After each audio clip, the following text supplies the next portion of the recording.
What was that?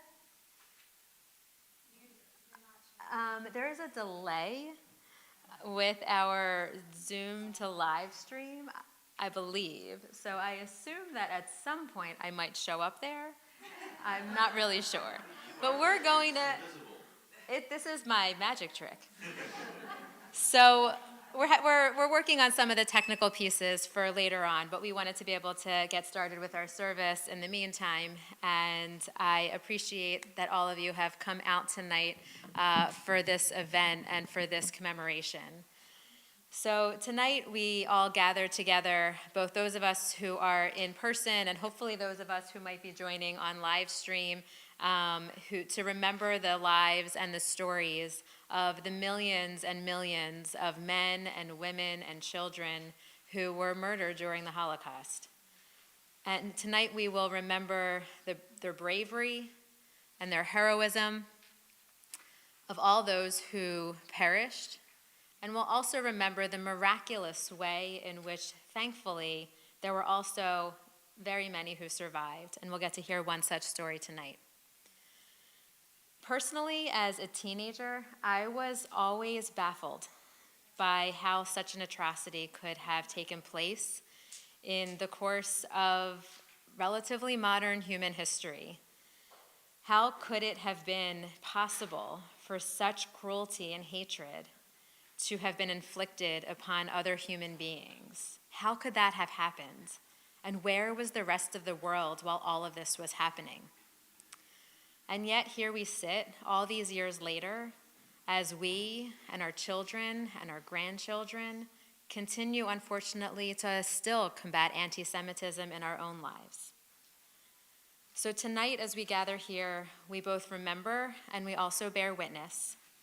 We remember all of the families destroyed, all of the Jewish communities that were wiped off the map, the many generations of Jews and humans that would never come to be. And we will also have the opportunity to hear a story, the story of Miss Celia Kenner, and how it is that she made it through that dreadful time in history to live, to thrive, and to be able to be with us this evening. The story of each and every Holocaust survivor is so very precious and is such a gift that all of us can be here tonight to hear this story. And we thank the Cookers for helping to bring Miss Kenner to us and for helping to make this evening possible for all of us. So hopefully you all on your way in were able to pick up a booklet at the door. And so I want to invite you to turn in the book with the yellow cover to the first page where it says, "We Remember the Holocaust." And I want to invite you to join me responsively in this reading by Morris Silverman. We mourn for 6 million of our people, brutally destroyed by civilized people behaving like savages. The cruelties of Pharaoh, Haman, Nebuchadnezzar, and Titus cannot be compared with the diabolical schemes of the modern tyrants in their design to exterminate an entire people. The blood of the innocent who perished in the gas chambers of Auschwitz, where it else Buchenwald, Dachau, Treblinka, and Razorstadt cries out to God and humanity. We will never forget the burning of synagogues and houses of study, the destruction of holy books and holy scrolls of Torah, the sadistic torment and murder of scholars, sages, and teachers. They tortured the flesh of their brothers and sisters, but they could not crush their spirit, their faith, and their love. We recall our brothers and sisters in the Warsaw Ghetto and in other hellish places who valiantly rose up and defied the monstrous adversaries. We recall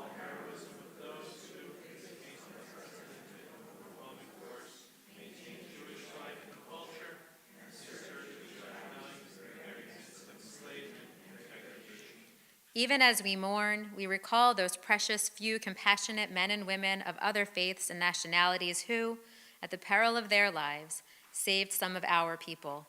Truly, the righteous of all nations have a share in the world to come.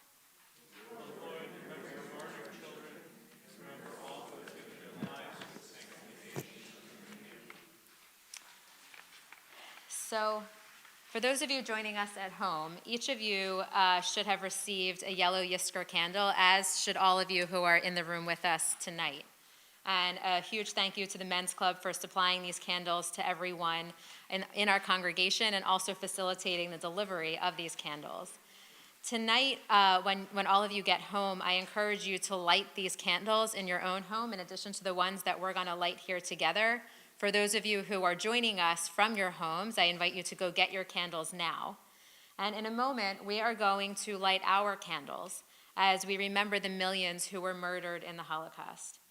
When you light your candle at home, I encourage you to take a moment to share with your friends or loved ones the questions and stories that might be on your mind in this moment about this event in our history. Do you have family that perished in the Holocaust? Do you have family that survived? Do your children know these stories? Do your grandchildren know these stories? Take a moment this evening or in the days to come to learn your own family story, to learn the story of someone else, because it's by remembering and then telling these stories that their memories can live on within us. So I'd like to ask for some volunteers as we figure out if we can get that McAfee thing off the screen, maybe not. Okay, so someone who I need some folks who both feel comfortable reading and also some folks who feel comfortable lighting candles. So maybe Josh and Ava, can you come up together? And some other, okay, I need some more volunteers. Ari. Can I just start picking on people? Tara and Matt, I'm going to ask you two to come up. Just pick on people, yeah. Mark, would you like to come on up? Yeah? Karen, you're welcome to join if you'd like. All right, 1, 2, 3, 4, 5, 6. All right, I need a couple of more. Can I have a Schwenderman clan come on up? Anyone from the over there? Oh, I have all three of you. Okay, great. Awesome. Okay. So, let's see. So as we light these candles this evening, we vow to never forget the lives of all those who are symbolized by these flames. We know that they were tortured and they were brutalized by human beings who acted like beasts, and their lives were taken in cruelty. May we be inspired to learn more about our 6 million brothers and sisters as individuals and as communities, to recall their memory throughout the year so that they will not suffer a double death. May we recall not only the terror of their deaths, but also the splendor of their lives. May the memory of their lives inspire us to hallow our own lives and to live meaningful Jewish lives, so that we may help to ensure that part of who they were shall always dwell with us. So I want to invite you to turn to the next page where it says lighting of memorial candles. And Josh and Ava, here. You want to? We shall now light 6 candles in memory of the 6 million Jewish martyrs who perished in the Great Holocaust. We remember now and forever the 6 million martyrs of our people who were done to death by the Nazis and their helpers with the intention of wiping out the people of Israel from the face of the earth. We remember. You can read We remember now and forever that they murdered the young and the old, men and women, and more than 1 million children with cruel deeds of unspeakable evil. All right. We remember. Can one of you go on over and light the first candle? Would you like the next candle? We remember now and forever the scholars and the sages, the writers and the artists, the 32,000 Jewish communities and creative centers of Jewish life that are no more. We remember. We remember now and forever the sinful indifference of a cold world whose heart could find no compassion to open their gates to the persecuted, nor to stop the hands of the murderers. We remember. Share this one? We remember now and forever the souls of all the courageous men and women who kept the flame of Jewish culture and faith burning in ghettos and concentration camps and died the death of heroes, as did the Maccabees and Bar Kokhba. We remember. Thank you, ladies.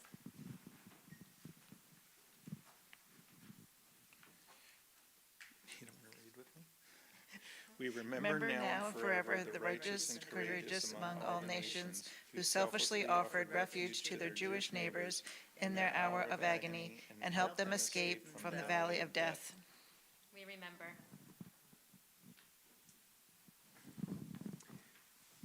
We remember and will never forget. We are all bereaved. We are all orphans, all. May the surviving remnant of Israel be worthy of the deeds and sufferings of the martyrs, so that their lives and their deaths become a source of inspiration to all of us. Say, reach the very end. The darkened skies a bitter future may portend. Because the hour for which we are arrived, our marching steps will thunder, we survive.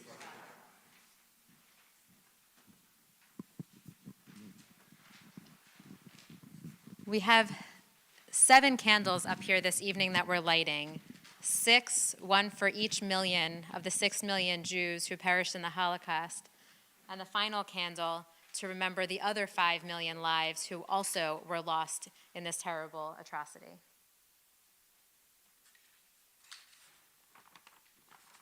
Thank you. You can have a seat. In the back page.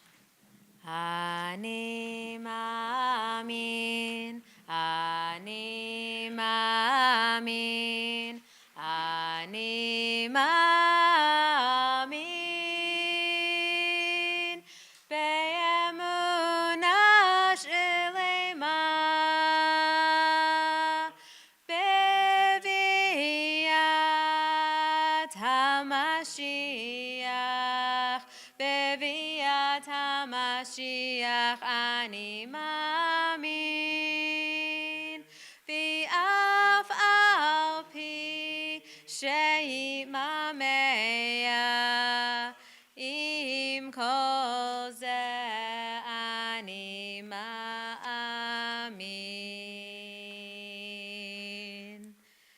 We continue, if you flip back a couple of pages, to a piece entitled Hope Not Despair by Elie Wiesel. Cantor Benjamin, would you mind sharing that with us, and then you can lead us in the help lead us in the Holocaust for Mourners Kaddish? The survivors advocated hope, not despair. Their testimony contains neither rancor nor bitterness. They knew too well that hate is self-debasing and vengeance self-defeating. Instead of nihilism and anarchy, they chose to opt for man. Instead of setting cities on fire, they enriched them. Many went to rebuild an ancient dream of Israel in Israel. They all chose to remain human in an inhuman society, to fight for human rights everywhere, against poverty everywhere, and discrimination for humankind always. We have learned certain lessons. We have learned not to be neutral in times of crisis, for neutrality always helps the aggressor, never the victim. We have learned that silence is never the answer. We have learned that the opposite of love is not hatred, but indifference. What is memory if not a response to and against indifference? So let us remember for their sake and ours. Memory may perhaps be our only answer, our only hope to save this world. We turn to the next page, and I invite you to rise if you're comfortable and able to do so for our Holocaust Mourners Kaddish. Yitkadal, Kishinev, Yitkadash, Warsaw, Shemei Rabbah, Auschwitz, Yalma Divra Kiruten Dachau, Yamlich Malchutei, Buchenwald, Bechayechon, Uvyomechon, Babiar, Uchaye, Dechol Beit Israel, Baghdad, Ba'agala, Uvizman Kariv, Hebron, Hebron, Ve'imru, Amen. Yehi, Yehi Shmei Rabba Vivorach Leolam Olomei Omaya Yitbarach, V'yishtabach, Kfar Tzion Zion, V'yitpa'ar, V'yitromam, Main Lions, V'yit Naseh, V'yit Hadar, Treason V'yit Alev, V'yit Halal, Treblinka Linka, Shemei Kutsha, B'richu, Rechu Bergen Belsen Le'ale, Le'ela, Le'ela, Vilna, V'chol Birchata, V'shirata, Usha Usha, Tushbechata, V'nechemata, Masada Sada, Damiran, V'alma, Jerusalem V'imru, Amen. Yehi Shlama Rabba Min Shemaya V'chaim Aleinu V'al Kol Yisrael V'imru Amen. Hoseh Shalom B'mromav Hu Ya'aseh Shalom Aleinu V'al Kol Yisrael V'imru Amen. May their memories forever be a blessing. You may be seated. I want to share with you a prayer for Yom Hashoah written by one of my friends and colleagues, Rabbi David Katz. He writes, Ribono Shel Olam, Master of the universe, on this most solemn of occasions, we open our hearts, minds, and souls to you as we remember the 6 million, the 11 million, the indifference, and the evil, as we honor the heroes, the martyrs, the survivors, and the victims. We ask you to soothe our souls, to amplify our memories, to strengthen our resolve, and to hear our prayers. We ask for your presence in our midst, for healing, light, and love, to soothe and ease our pain. As we commemorate the horrors that were committed not long ago, please, O Holy One, be gentle with our souls. We ask that you help us to forever remember the stories we hear, as tales of the atrocities are shared, as we re-encounter the unthinkable. We ask that these memories be strengthened and never fade, in the hope that those who remember the mistakes of the past will not repeat them. Please, O Holy One, amplify our ability to remember.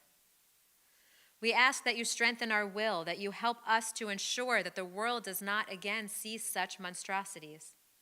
We say never again, and we dedicate ourselves to this principle, to the idea that justice does not allow persecution, that genocide shall not be repeated, and that vigilance is the responsibility of freedom at all costs. Please, O Holy One, make manifest our resolve that these horrors remain but memories. We ask that you answer our prayers.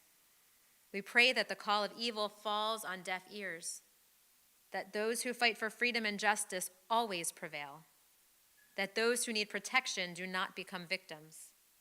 We pray that the lessons we learn from this darkest hour allow all humankind to better itself and to truly and nobly embody the idea that we are each made in your image. We pray for the souls of the millions and millions of victims of this brutality. We pray that we honor their lives and their memories by observing this day and by doing everything in our power and beyond to make sure that no such shadow again darkens our world. Above all, we pray for shalom, for wholeness and for peace, to be in our midst now and forever. Please, O Holy One, answer our prayers and bring us a world devoid of hatred, filled instead with peace. Ken Yehi Ratzon, may this be God's will. And we all say together, Amen.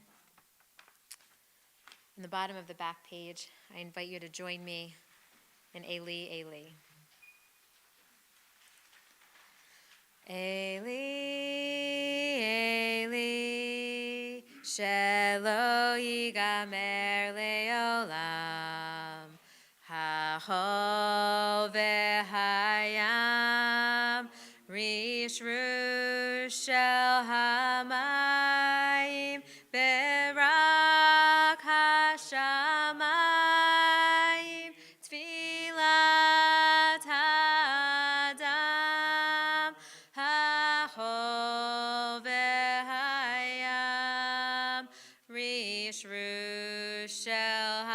hamayim berak hashamayim tvilat ha'adam. O Lord my God, I pray that these things never end. The sand and the sea, the rush of the waters, the crash of the heavens, the prayer of the heart, the sand and the sea, the rush of the waters, the crash of the heavens, the prayer of the heart. Before we close our service and move into our speaker, I want to invite you to take out the individual page that you may have picked up with your booklet, because while we're gathered together this evening, I wanted us to have a chance to count the Omer together. So we're in the process of counting every single evening, from the second Seder during Pesach all the way until we get to Shavuot, when we will celebrate confirmation with our confirmation students, and counting each of those days. And we learned that we are supposed to count each of these days for 7 weeks, whether we're counting the days of our harvest or whether we're using these days as a way to kind of go a little bit deeper with some of our spiritual practice. It's a beautiful invitation and an easy mitzvah to do. So there's a lot of apps for it, actually. There's apps for it. There are reminder emails you can get from a lot of organizations to give you some wisdom of the day or questions to ask yourself. And I can say a lot more about that, but I won't right now. So there is a tradition before we say the actual blessing. If you just say the blessing and count the day, dayenu, like that's good, that you've done the mitzvah. But there's also a tradition to kind of have this preamble to get ourselves ready for doing mitzvot. So we know the importance of getting ready for a mitzvah. You get ready, and then you say the blessing, and then you do it. And this piece at the beginning, hineni muchan umzuman, is a way to kind of help us get ready to count our Omer today. So you can feel free to join me in this melody if you would like. I shared this with some folks during Pesach, during one of our Chag services, I think on 7th day. So feel free to join with me, and then we'll say the blessing, and we'll be able to count. Hineni muchanu mezuman lekayem mitzvat aseh. Hineni muchanu mezuman lekayem mitzvat aseh shel sfirat ha'omer, shel sfirat ha'omer, shel sfirat ha'omer, shel sfirat ha'omer, sheva Shabbatot temimot tiena, sheva Shabbatot temimot tiena, shel sfirat ha'omer, shel sfirat ha'omer, shel sfirat ha'omer, shel sfirat ha'omer. Baruch atah Adonai Eloheinu melech ha'olam asher kitshanu b'mitzvotav etzivanu al sfirat ha'omer, al sfirat ha'omer.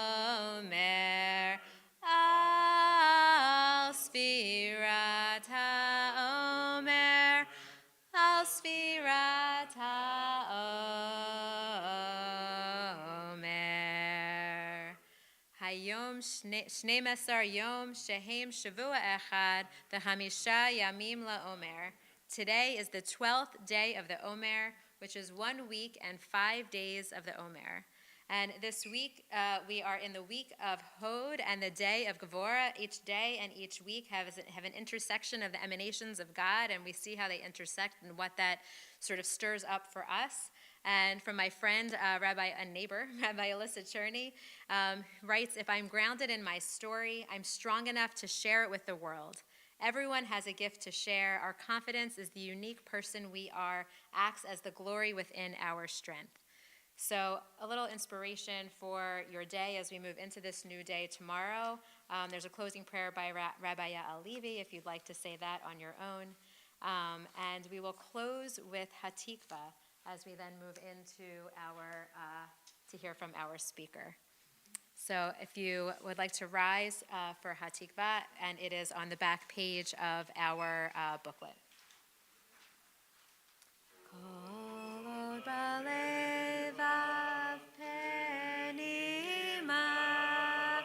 Nefesh Yehudi Homiya Ufate Mizrach Kadima Ayin Letzion Sophia Od Lo Avta Tikvatenu Hatikva Shenot Alpayim Liotam Chofshi Be'artzenu Be'eretz Zion V'Yerushalayim Liotam Chofshi Be'artzenu Be'eretz Zion V'Yerushalayim. You may be seated. It is now my pleasure to invite up Mark Cooker, who will help orient us to our speaker this evening and also introduce our special guest as well. I can try that. So let's see if I have something better. We're all very aware of the tragedy and horrors going on in the Ukraine right now. I still call it the Ukraine right now. And one of the places where war is being waged, innocent people are dying, is a town that is now called Lviv, right here. In 1939, Lviv was not called Lviv and was not in the Ukraine. In 1939, Lviv was called Lvov and was in Poland. This blue outline is a map of what Poland's borders were in 1939. They're very different today. Poland was basically shifted a couple hundred miles to the west after World War II. On September 1st, 1939, the German Nazi armies invaded Poland from the west. My parents lived in a town called Łódź, the second largest city in Poland at the time. It was quickly occupied by the Nazis, and the Jews were put in ghettos there. Celia Kenner was in Lvov. When the Nazis occupied Poland from the west, they cut a dirty deal with the Soviet Union and a dictator named Stalin. And he took 1/3 of Poland from the east. They basically divided Poland between them. So Lvov became Russia, became part of the Soviet Union pretty much overnight. I'm sure she will explain some of this to you. And this remained under the rule of Stalin and the Soviet Union until the spring of 1941. In the spring of 1941, the Nazis decided they didn't have enough. They wanted to invade Russia, and the Nazis' armies moved to the east and marched into Lvov. Celia Kenner was 6 years old when the Nazis came into her town. I'll let her tell her story.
seeing myself or any audience. Am I just speaking? I guess you're just speaking. I thought you'd see the audience. Okay.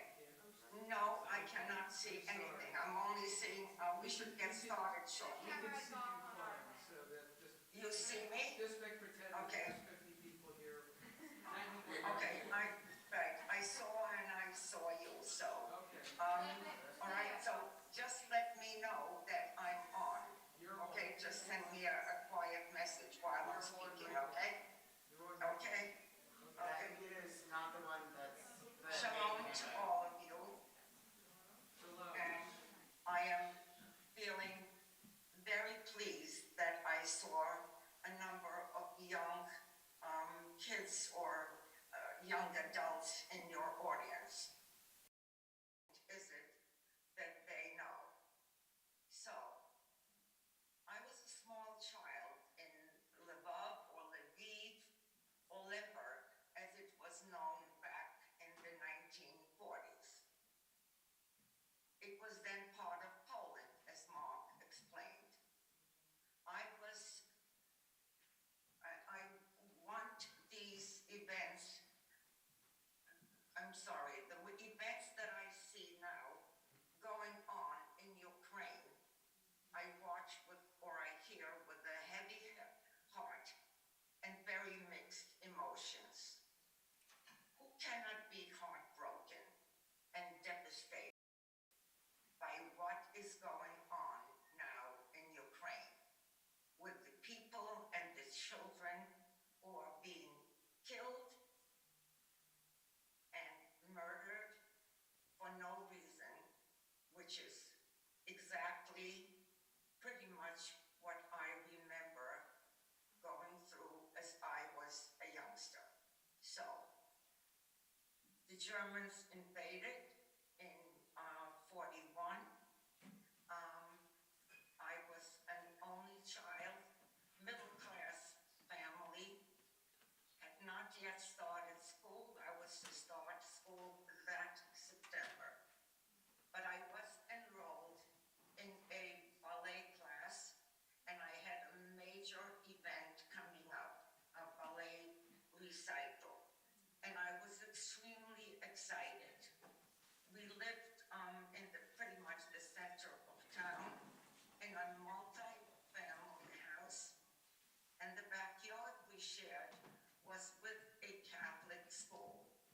So I would go out and play with those children.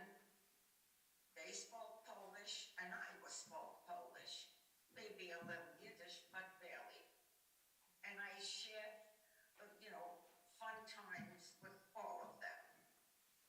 Of course, I was bragging about my ballet recital, and the day arrived, and I went to sleep and could barely wait for the following day and attend the recital.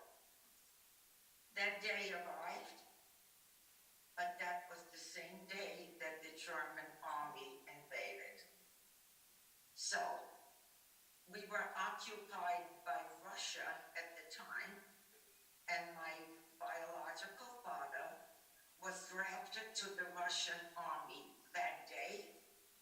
My ballet recital was canceled, and obviously I was devastated. Mom cried, I cried, the rest of our family, we were in a war. But being a young child, Mom continued mourning, but I, as a youngster, went out to the backyard and hoped that my friends would somewhat, soothe me and sympathize with me. So I went out, and all of a sudden, all these friends would not let me come near them. They pointed at me. I thought, what happened? Did I blow horns overnight? They kept calling me dirty, smelly Jew. But we just played the day before. We were fine. I couldn't understand what happened. Mom was indoors.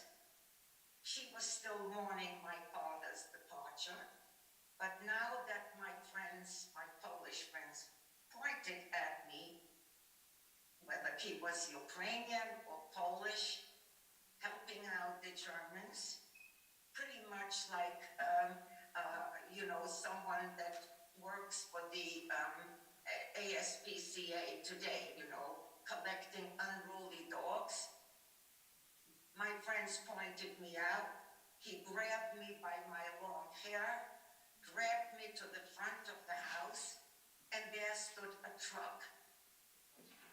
Made me walk up the makeshift stairs onto the truck, and what I saw were kids crying, vomiting, with a chain in front of them.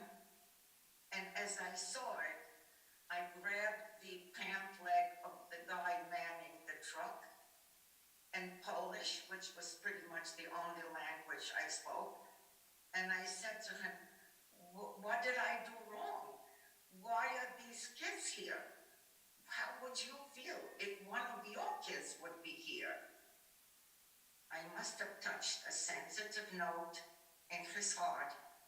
He looked at me and whispered to me, "I will let you go this time, but you are not to come back to this place, to your house, not in the daytime hours, because you'll be pointed out again." What do you mean pointed out? What did I do wrong? "You are Jewish. We don't need Jewish dogs." But he let me go. I ran around the streets until it got dark, and by the time I returned to my mom, she was already mourning my death as well as my father. No one came back.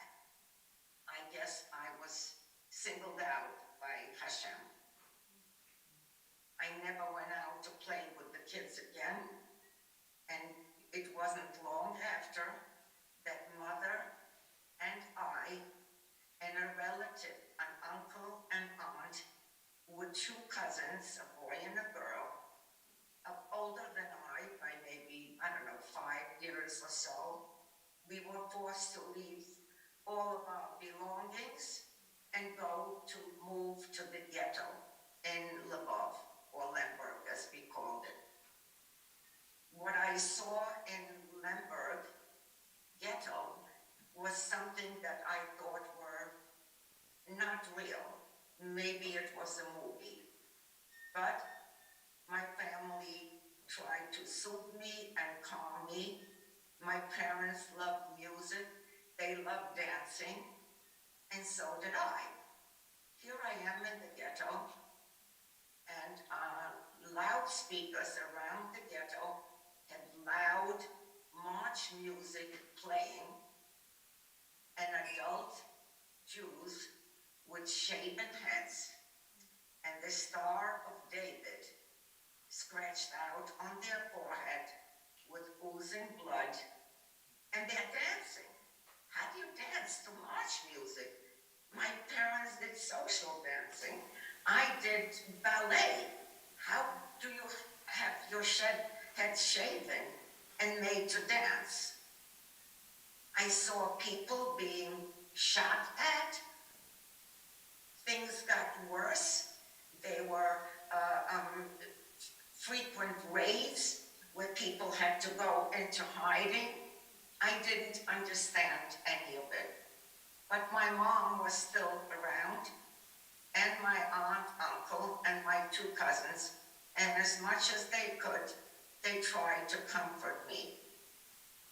Mom, being strong, beautiful, and charming because of her youth and apparently being, able to work, was drafted to work in a forced labor camp on the outskirts of town. The name of the camp was Yanovska. Mom's job at the camp were loading and unloading wagons of coal. She would only be brought back periodically for a few hours during the day she and the other inmates to the ghetto. I was left behind with my family, and as much as they could, they tried to keep me calm and comfortable. But who could be calm and comfortable? Only a young child that I was, who doesn't reason. Frequently,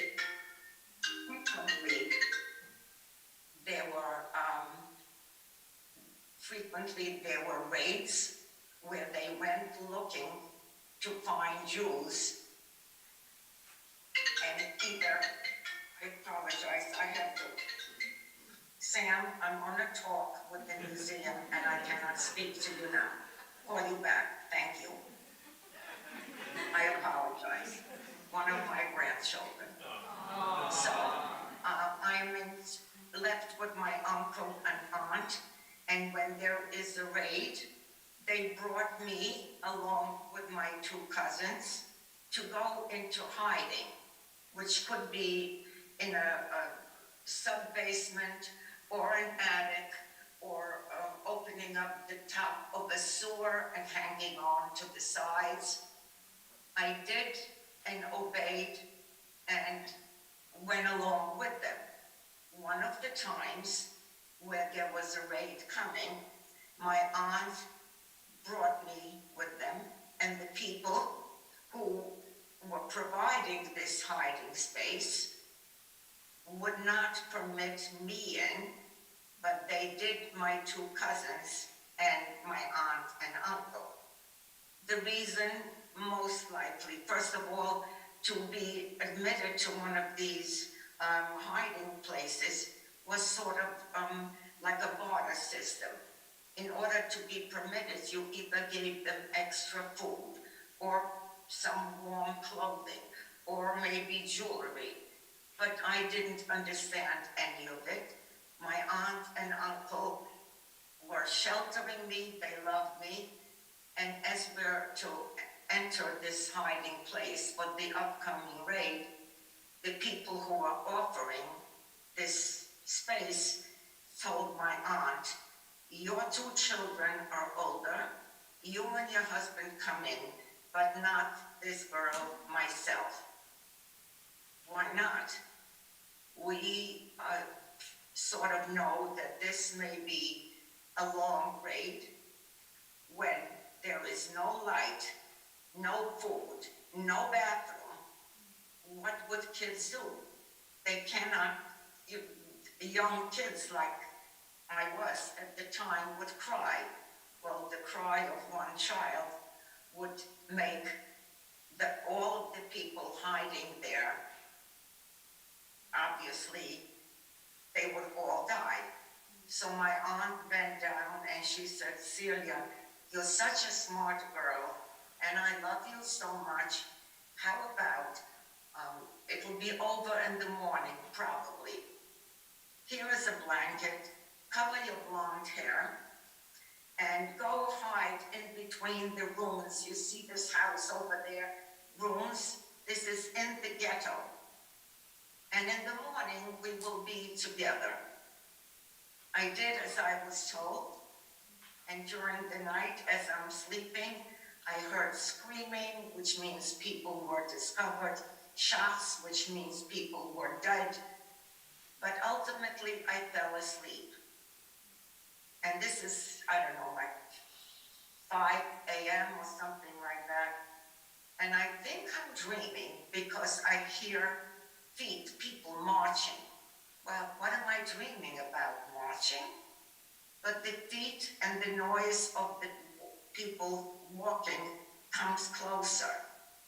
And as it came closer to where I was hiding or sleeping, a voice rings out, and the voice says, Celia, Celia, if you are here, if you can hear me, we will not see you anymore. Now you can probably gather that the place where my family and the other people who are hid with them were discovered. They were led to their death. I was not permitted in, and and I'm here telling you the story. Well, that raid is over, and I'm alone. I have no one to go to, no one to give me food, but I want to live. So every time a raid came up, no one could take along their babies. I was a little girl. I loved dolls. Well, when the parents and the adults would go into hiding during a raid, they left their babies behind. And I loved dolls, and I loved babies. If the baby didn't cry and not annoy the Germans, then the baby stayed alive. But if they heard a baby crying while they're looking for hidden Jews, what do you need babies for? They get sick, they don't work, they need doctors and people taking care. So if a baby cried, they take the butt of their gun and permanently silence the baby. But if I was around and I saw a baby whose parents left him or her behind, they also left a bottle or a pacifier or a little tiny bowl with sugared water. And if I dipped in a little piece of cotton and put it on the baby's lips, momentarily, while the Germans were looking for hidden Jews, they were not distracted by the cry of the baby, and the baby survived. Now, when the parents came back, if they survived and they found their babies alive, they started sharing a little bit of their food rations with me. When I was covered with lice, they would cut my hair and pour kerosene over me to kill the lice. If I was sick and, hid someplace under a bed or in a bathroom, no one came looking for me, but I survived. Mom, from the camp she worked at, was periodically brought back for a daily, just for the daily visit, or a visit. I don't remember the frequency, whether it was once in 2 weeks or once in 10 days.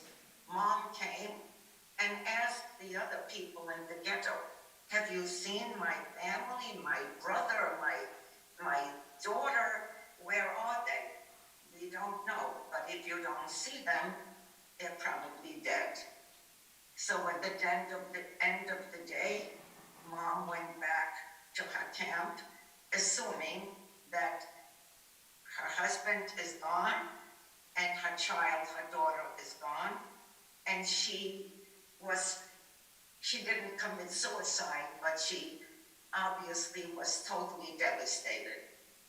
The second time that they were brought in for the visit, when she asked again, did anyone see my brother or my daughter? And someone mentioned, oh yeah, there is this little girl who loves playing with the babies, and she saved the lives of a few of these babies.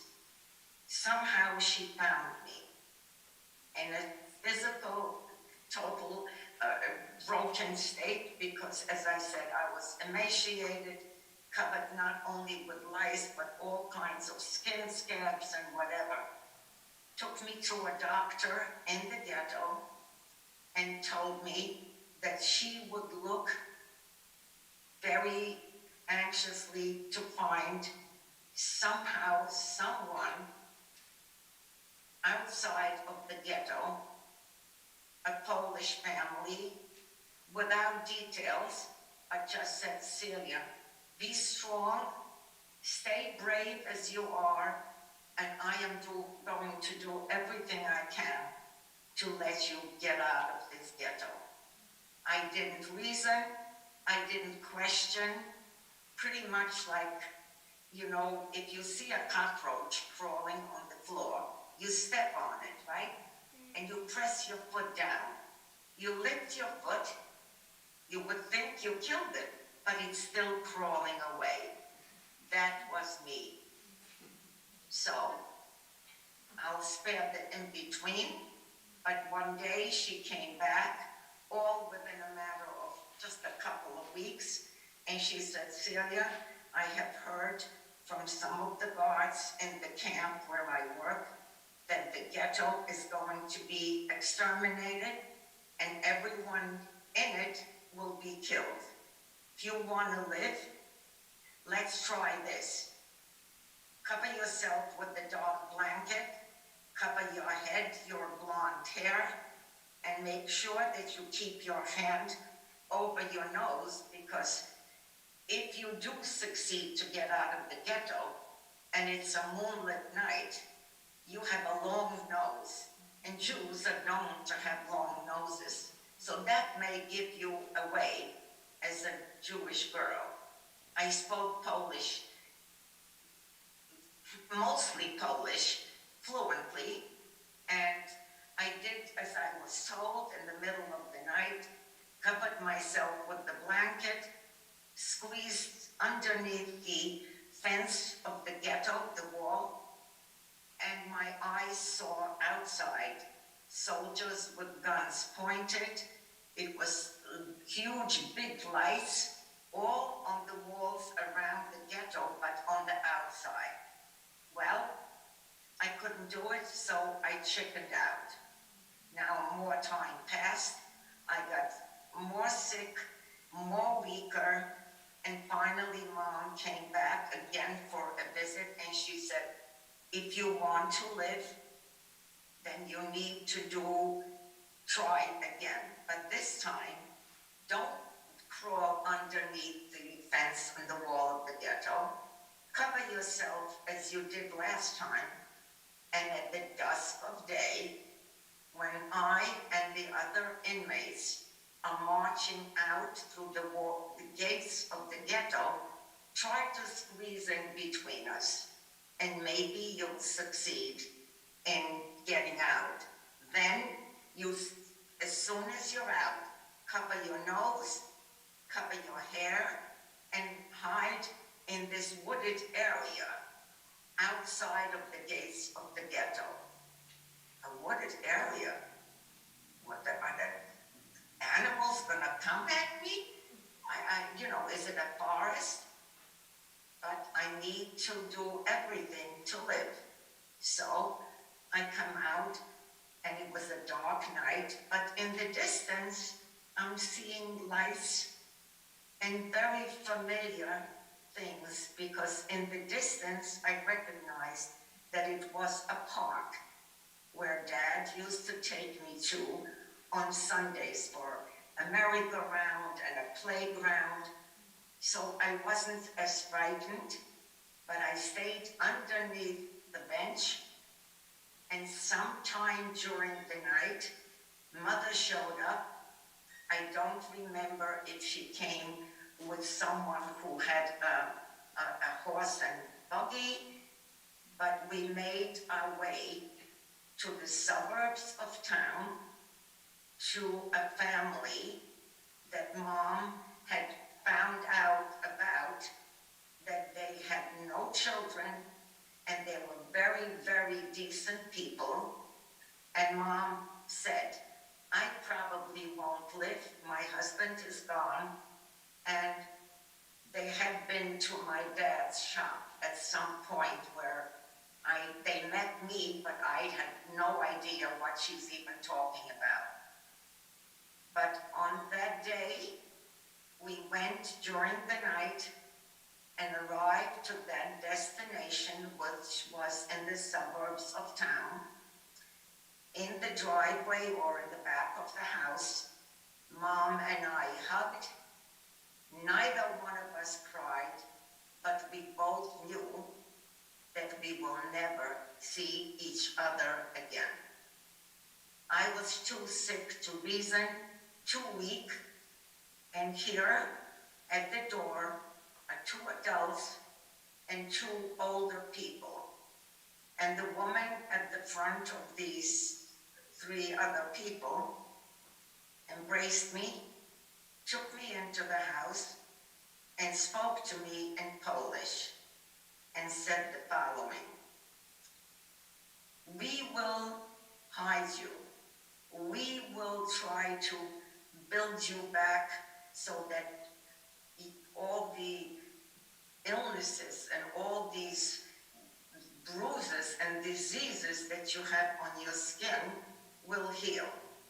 But you must follow the following rules.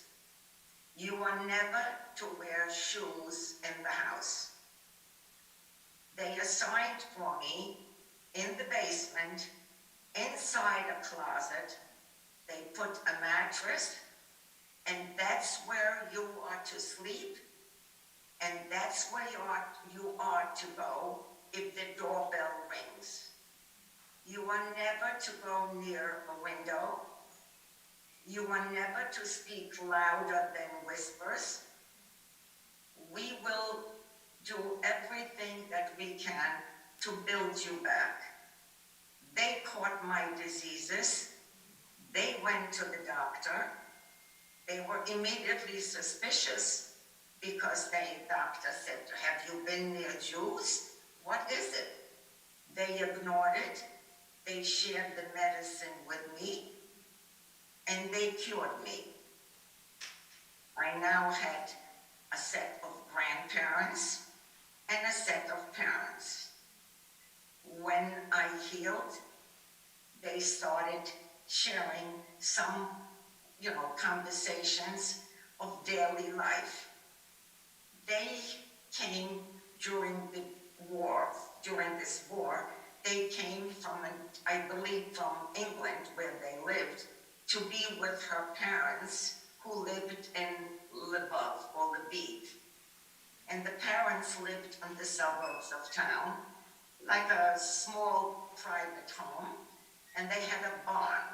And in the barn, they had, just for their own use, some chickens and a cow and a goat. And every day, one member of the family took turns to bring upstairs the warm milk and the eggs, and they let me touch it. And slowly, I became their daughter and my grandparents' granddaughter. We only spoke Polish, and because they helped me to revive from the illness, I did everything to obey, and my grandmother started training me in Polish prayers. And I knelt before going to bed, and I crossed myself, and I prayed to Jesus and Mary, and they revived me back to health, and I was a very happy little girl. I put my past away. I would warm my father, my Polish father, who was actually a professor. I warmed his slippers when he came home from work, and he would take me in his lap and read me books, and I spoke to them about how much I loved the ballet and how much I wanted to perform, and they said the war will be over and you will be able to go back to ballet dancing.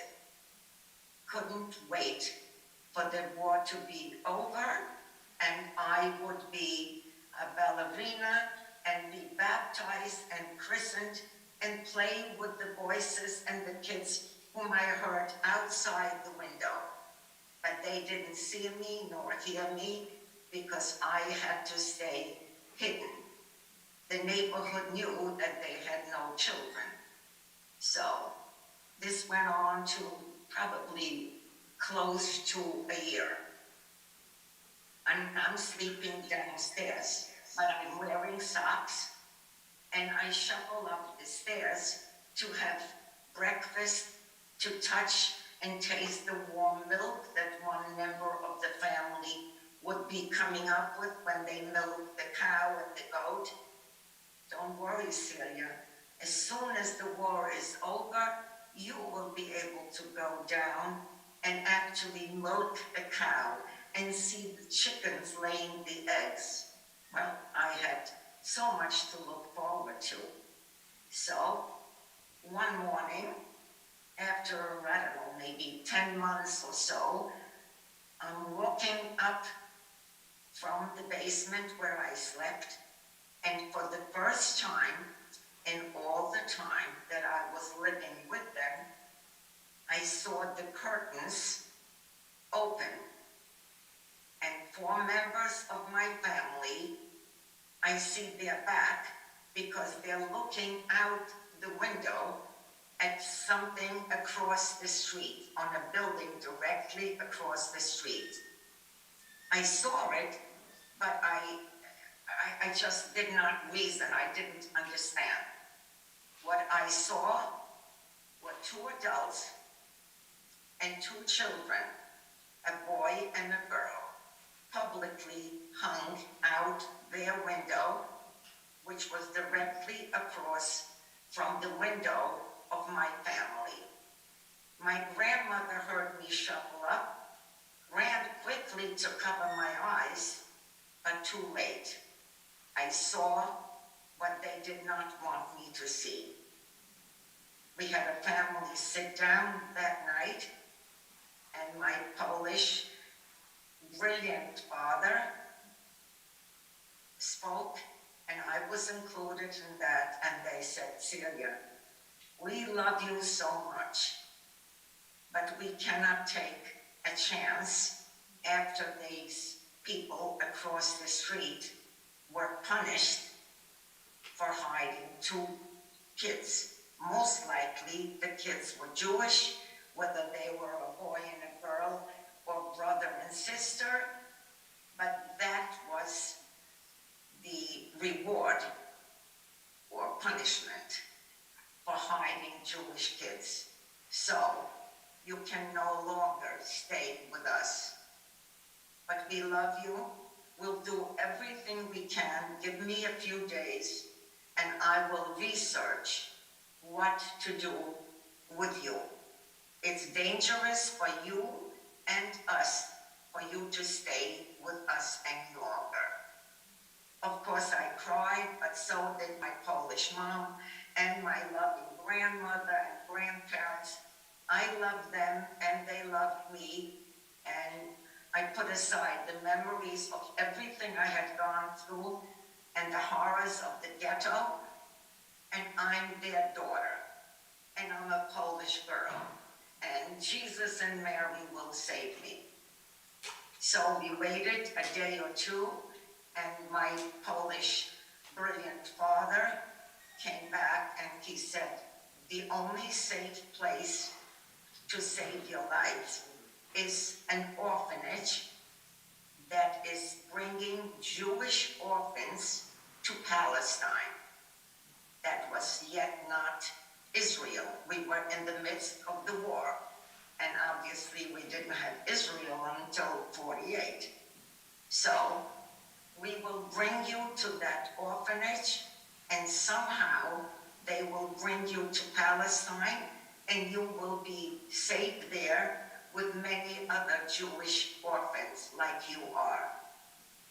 Of course, I cried, and so did the members of my family.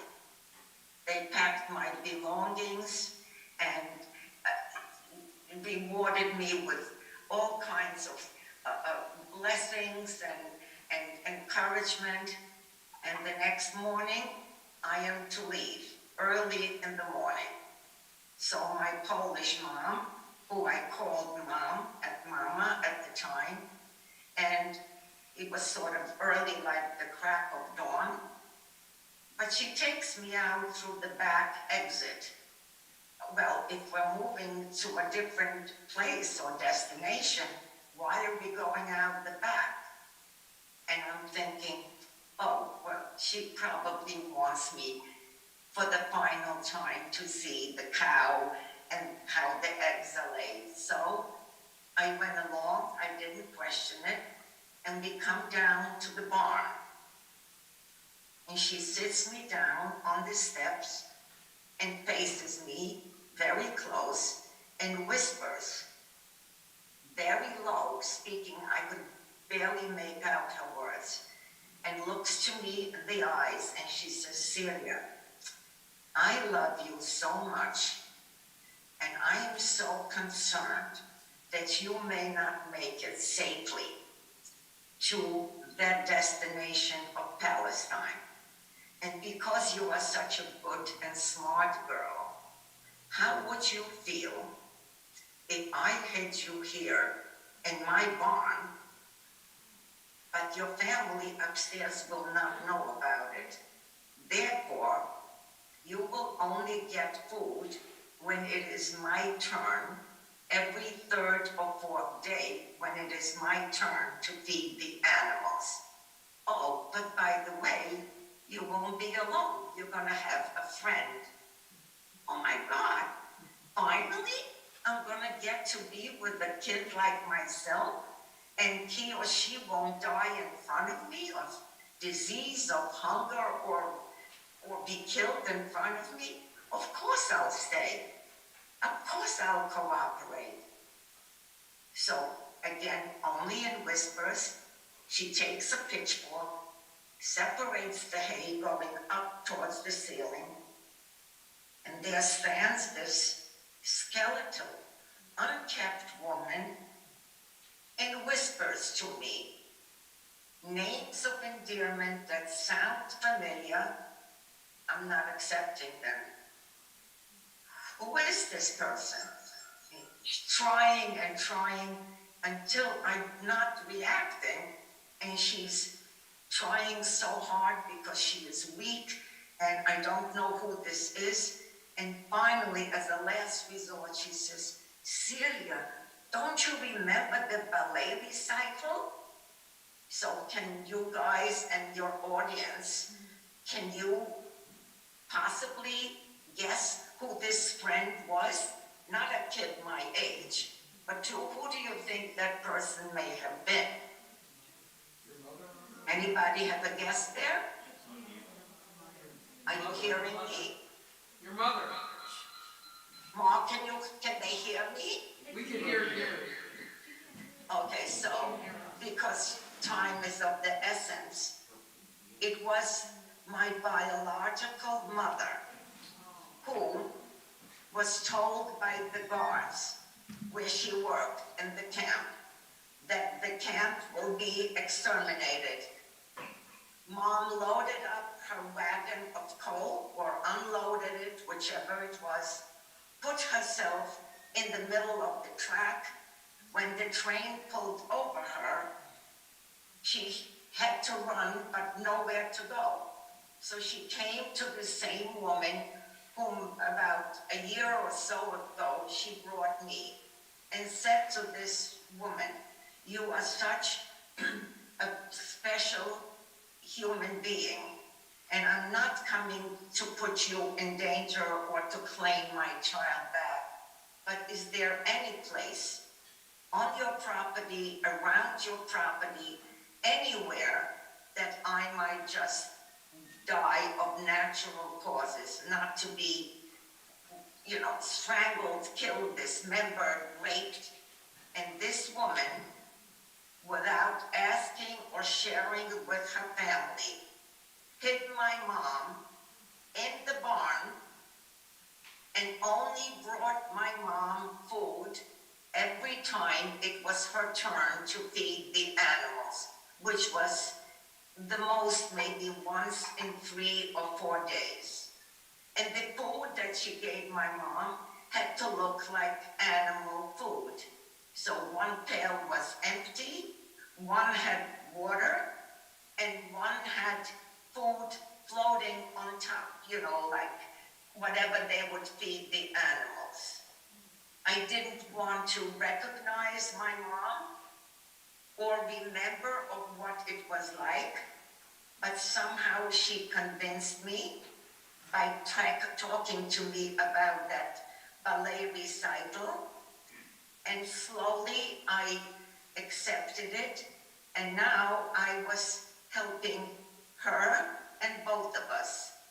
The Germans came around more often with pitchforks, sticking it in the hay, looking for hidden Jews.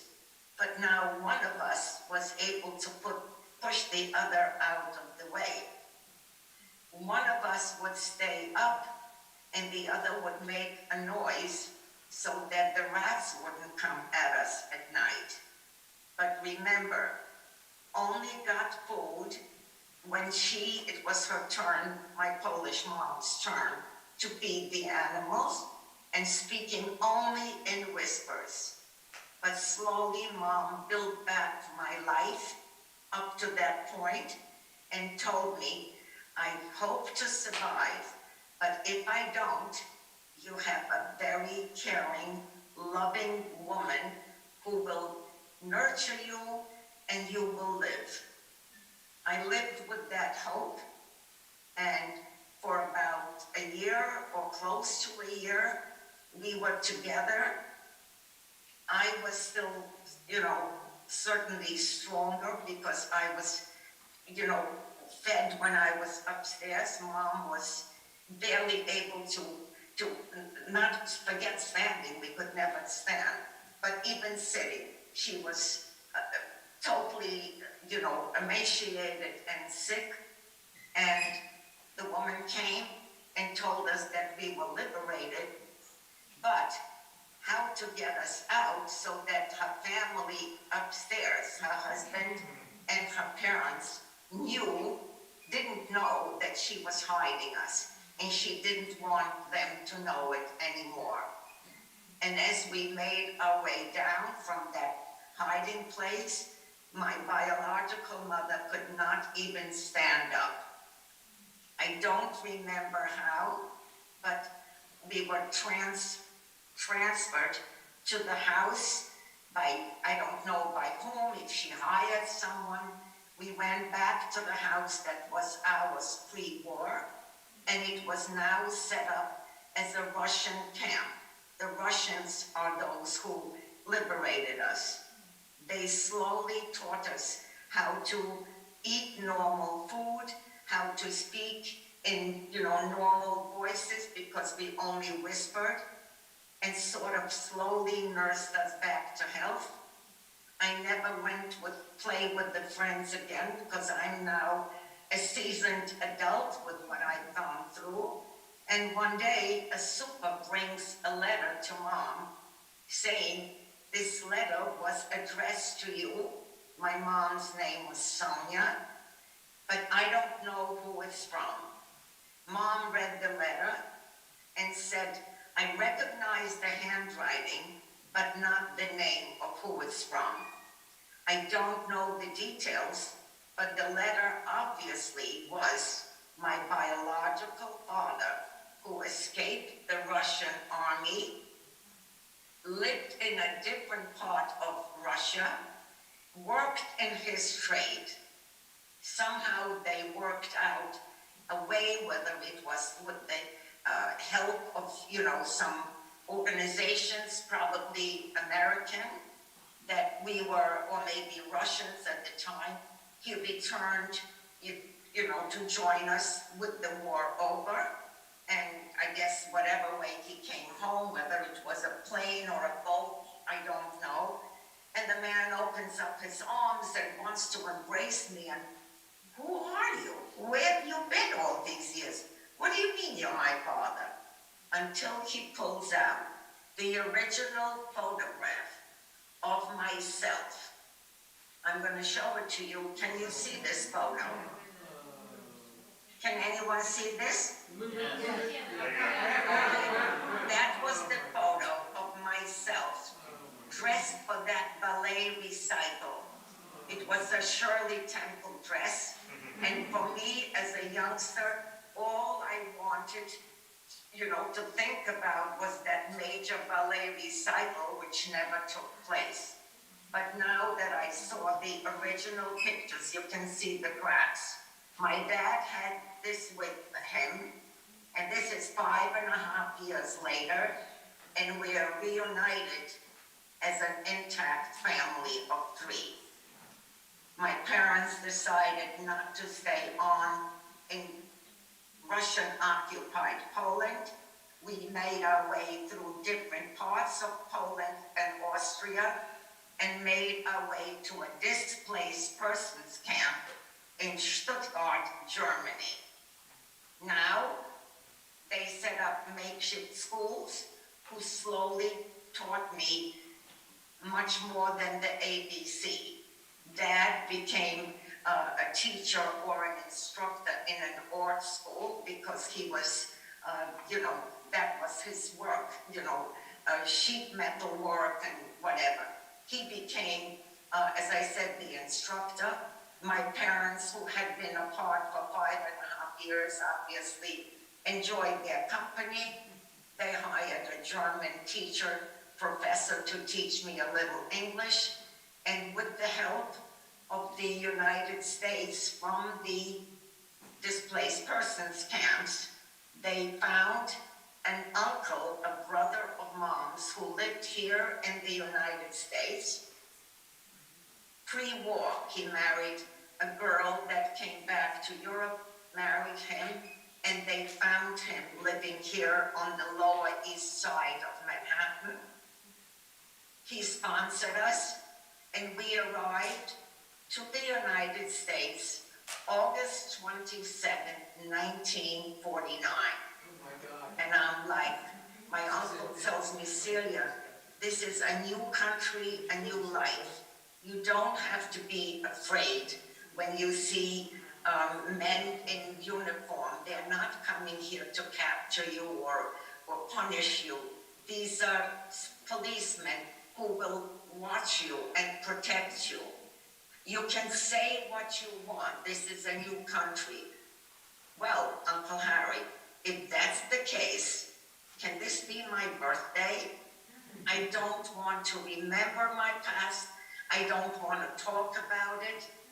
And every time Mom started talking about it, obviously my parents were like honeymooners because they had been apart for 5.5 years.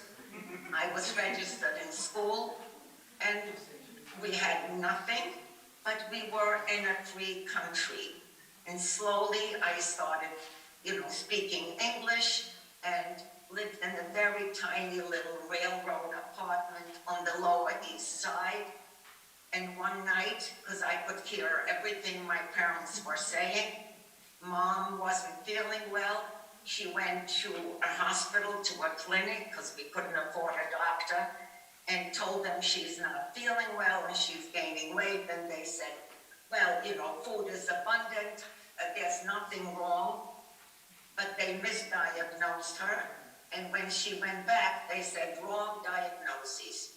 You're going to have a baby. And my father heard, I'm almost 15 years old. What do you mean we're going to have a baby? Celia has to go to school. We both have to go to work. We have nothing. So if you don't want to, have not have the baby, but if you have it, we'll have to give it away until that baby does not cry at night. But I took care of babies. We're not going to give away a baby. I'll stay up at night and I will take care of the baby. Mom gave birth, brought home the baby. She was in and out of the hospital for many months with severe postpartum depression. Dad went to work, and my school, which was on the Lower East Side, Washington Irving High School, they understood the situation, and when it was a test or whatever, they sent in, someone to, substitute for me, and I raised this baby. I graduated high school. My parents went to some meeting at the Hayas on the Lower East Side and met a gentleman a young man whose parents they knew from the displaced person camp. I'll avoid the details, but that was the man that I married at age of 19. And my little brother, a 4-year-old, was walking down the aisle carrying the ring. I moved to Brooklyn. I had 3 children, a number of years apart. My parents never owned a car. They would come by subway, and every time with my children if they didn't finish the meal or if they fought even though they had toys. She was always telling them of what their mother, myself, what I didn't have and how I cooperated. And she's telling them about the Holocaust. And I said, no, they don't need to know. I never admitted to it. It never happened. I am an American. I was born here the day I arrived. Well, she was telling and reminding the Holocaust, and I wanted to forget it. My oldest and youngest daughter are 10 years apart, and there is a son 7 years. When my youngest daughter, when I was already on my way to recover, and really, my husband spoke Yiddish, and I said, stop it. We're Americans. We gotta speak English. But she went to Barnard. They were building the Museum of Jewish Heritage in Lower Manhattan, and she became involved there, and she's the one who slowly convinced me that I share my story with young kids because they will never know about it. Now we're going back to the mid to late 90s when I started sharing my story with students. And all these years, regardless of the age of the students, whether they're 12 or 19 or college, after I tell them my story, they come up, not all of them, but many, and said to me, can I touch you? Can I have a picture with you? Yeah, why not? Do I look any different than any other human? Yeah, but I had to show my parents and tell them that I touched you because they tell me, don't listen to it. It never happened. But, whether it's, broken households who, the mother has, boyfriends, they don't know who the father is, but whether they are in a normal family or not, many of them are told at home with their relatives or friends that it never happened. These Jews are making it up. And now, whether I speak to colleges or students, whether it be a church or even a Jewish kids who know about it, but don't know details because the grandparents they want to share the story, but the parents feel that it's too stressful for young kids. I'm talking depending on their age is how I tell the story. But many children today are told that it never happened and negate the messages that I and other survivors are telling them. So it is our job to tell students, to teach them of the past, that it never happened again. However, now I'd like to leave you with this message that only way I understand to combat hatred and anti-Semitism, I feel, is through love and healing. Look what this Christian family did to me. Look at the generous spirit that allowed me to become a free American citizen, a mother, a grandmother, and a great-grandmother, an activist in peace and understanding throughout the world. If I've spoken too long, I'm sorry, but I hope that my message and my story will stay with you and that you will share it. Thank you.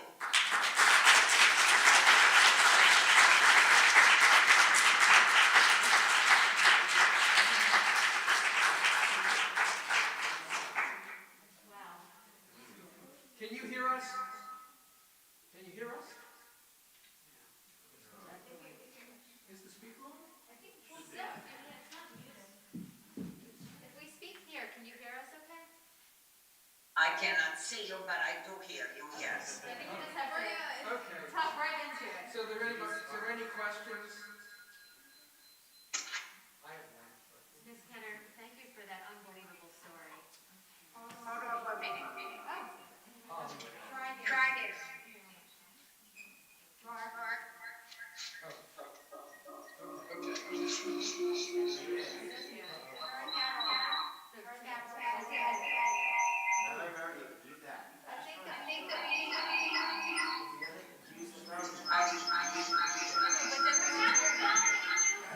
I cannot hear, but it's totally muffled.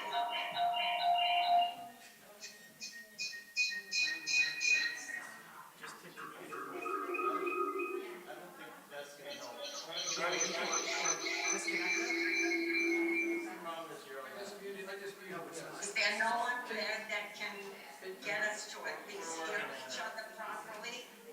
We can hear you now. Can you hear us? No, I muted us. I can only hear your voice, Mark. Okay, you can hear me? Okay, good. All right. First of all, I've heard many stories. I've never heard anything remotely like that.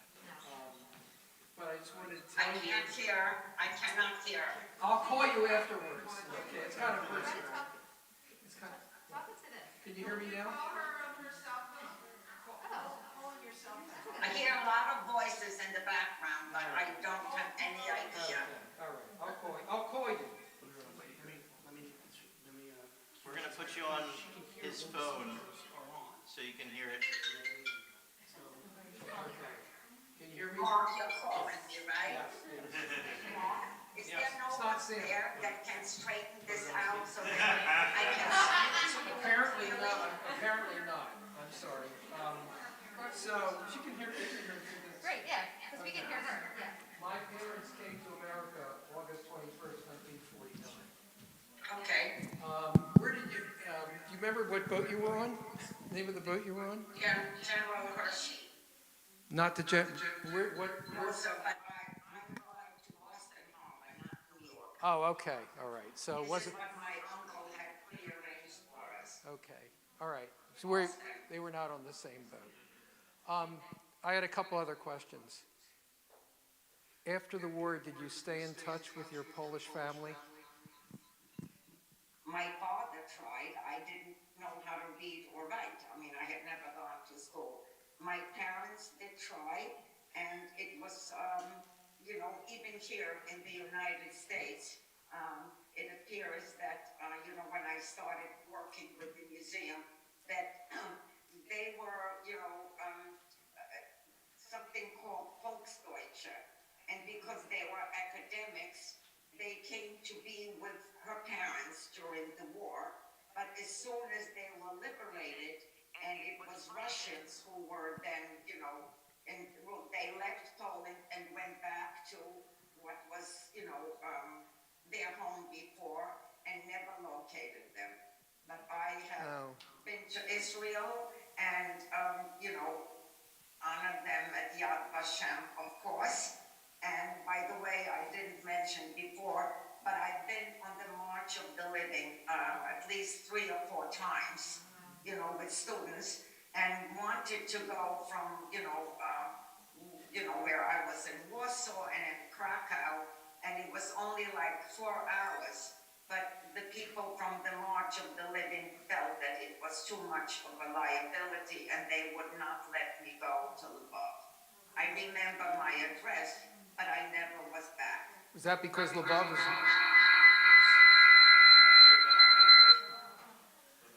Did you hear all that noise? Yeah. Right.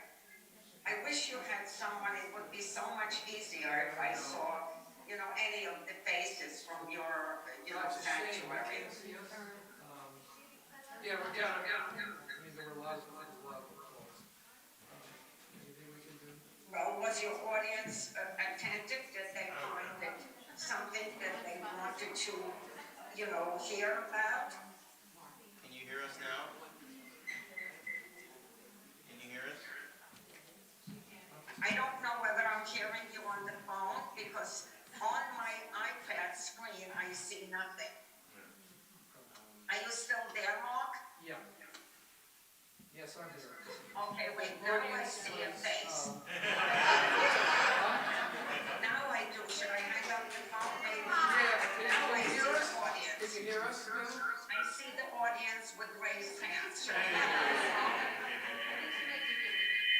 Okay, can you hear us too? Okay, I can see some people now as sitting in the audience. Can you hear us? Can you see me, guys? Yes. You can see me? Who is that with their hand in the thumb? Thank you. Thank you. Okay. So I see a number of young people there, young girls, right? Yeah.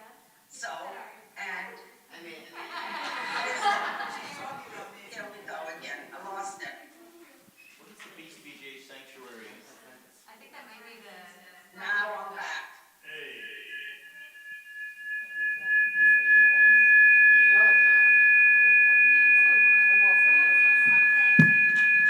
Stop being. I'm on mute.